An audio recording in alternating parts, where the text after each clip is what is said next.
So today I'd like to share with you a quick method I use for assessing relative strength and then showing how that can be used for future scenario planning.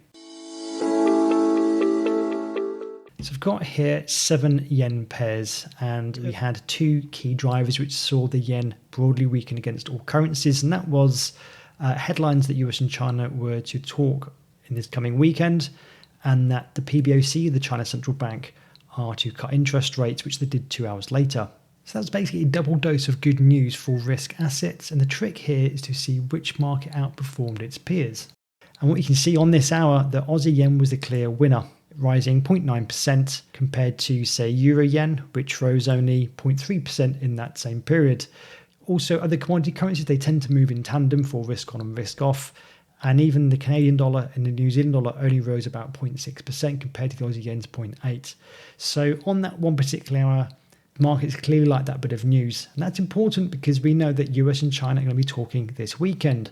So if we come back to our desks on the Monday and find that trade talks went really well, my money would be on Aussie yen outperforming all the other yen pairs.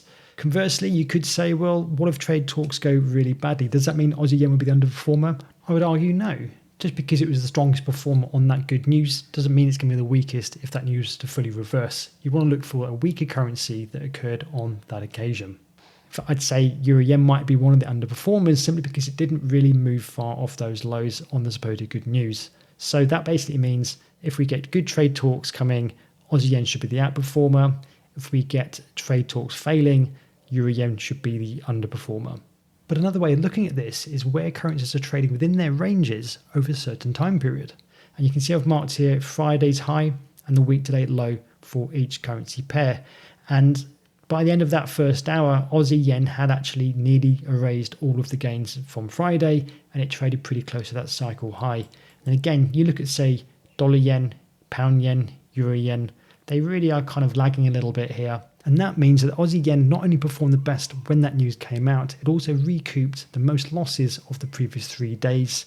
And it also had the smallest retracement of all pairs from Friday's high. And that could suggest that Aussie yen is the one to look at if we continue to get good headlines out of US and China regarding trade.